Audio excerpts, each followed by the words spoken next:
ಜನಾರ್ದನ್ ರೆಡ್ಡಿ ಅವರು ಮೂಲತಃ ಬಿಜೆಪಿಯವರೇ.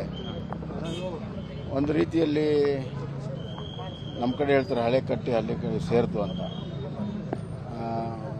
ಅವರು ಹೇಳಿದ್ದಾರೆ ನನ್ನ ಕನಕಾಣದಲ್ಲಿ ಬಿಜೆಪಿ ಇದೆ, ಹೀಗಾಗಿ ಅವರು ಬಂದು ಸೇರಿರುವಂಥದ್ದು ಸ್ವಾಗತಾರ್ಹ. ಆ ಭಾಗದಲ್ಲಿ ಪಕ್ಷಕ್ಕೆ ಬಹಳ ದೊಡ್ಡ ಬಲ ಬಂದಂತಾಗಿದೆ. ಮತ್ತು ಅವ್ರು ಬರೋದ್ರಿಂದ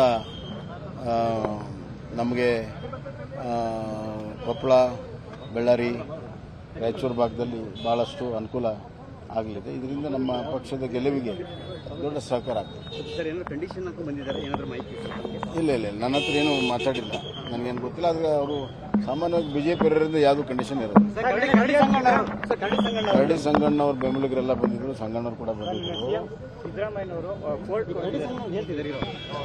ಅವರು ಸಂಗಣ್ಣವರು ಮನ್ನಣೆ ಹೊಂದಿದ್ದಾರೆ, ಅವ್ರು ಟಿಕೆಟ್ ಸಿಕ್ಕಿಲ್ಲ ಅಂತ.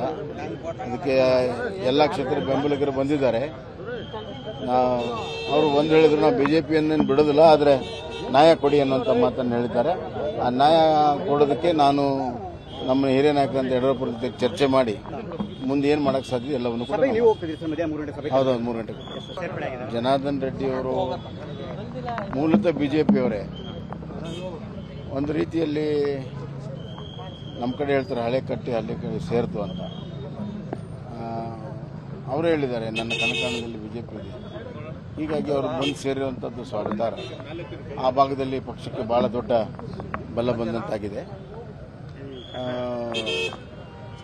ಮತ್ತು ಅವ್ರು ಬರೋದ್ರಿಂದ ನಮಗೆ ಕೊಪ್ಪಳ, ಬಳ್ಳಾರಿ, ರಾಯಚೂರು ಭಾಗದಲ್ಲಿ ಭಾಳಷ್ಟು ಅನುಕೂಲ ಆಗಲಿದೆ. ಇದರಿಂದ ನಮ್ಮ ಪಕ್ಷದ ಗೆಲುವಿಗೆ ದೊಡ್ಡ ಸಹಕಾರ ಆಗ್ತದೆ.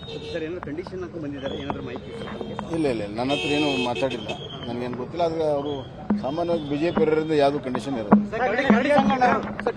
ಕರಡಿ ಸಂಗಣ್ಣವ್ರ ಬೆಂಬಲಿಗರೆಲ್ಲ ಬಂದಿದ್ರು, ಸಂಗಣ್ಣವ್ರು ಕೂಡ ಬಂದಿದ್ದರು. ಅವರು ಸಂಗಣ್ಣವರು ಮನ್ನಣೆ ಹೊಂದಿದ್ದಾರೆ, ಅವ್ರು ಟಿಕೆಟ್ ಸಿಕ್ಕಿಲ್ಲ ಅಂತ. ಅದಕ್ಕೆ ಎಲ್ಲ ಕ್ಷೇತ್ರದ ಬೆಂಬಲಿಗರು ಬಂದಿದ್ದಾರೆ.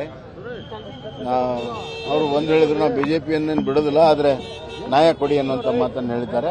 ಆ ನ್ಯಾಯ ಕೊಡೋದಕ್ಕೆ ನಾನು ನಮ್ಮ ಹಿರಿಯ ನಾಯಕರಂತ ಯಡಿಯೂರಪ್ಪರ ಜೊತೆ ಚರ್ಚೆ ಮಾಡಿ ಮುಂದೆ ಏನು ಮಾಡೋಕ್ಕೆ ಸಾಧ್ಯ ಎಲ್ಲವನ್ನು ಕೂಡ. ಹೌದು, 3 ಗಂಟೆಗೆ. ಅನುಕ್ಷಣದ ಸುದ್ದಿಗಳಿಗಾಗಿ ವಿಸ್ತಾರ ನ್ಯೂಸ್ ಯೂಟ್ಯೂಬ್ ಚಾನೆಲ್ ಸಬ್ಸ್ಕ್ರೈಬ್ ಮಾಡಿ. ಹೊಸ ಸುದ್ದಿಗಳ ನೋಟಿಫಿಕೇಶನ್ಗಾಗಿ ಬೆಲ್ ಐಕಾನ್ ಕ್ಲಿಕ್ ಮಾಡಿ. ಲೇಟೆಸ್ಟ್ ಅಪ್ಡೇಟ್ಸ್ಗಾಗಿ www.vistaranews.com ವೆಬ್ಸೈಟ್ಗೆ ವಿಸಿಟ್ ಮಾಡಿ. ಅಂಗೈಯಲ್ಲೇ ಜಗತ್ತಿನ ಸುದ್ದಿ ತಿಳಿಯಲು ವಿಸ್ತಾರ ನ್ಯೂಸ್ ಕನ್ನಡ ಆಪ್ ಡೌನ್ಲೋಡ್ ಮಾಡಿ.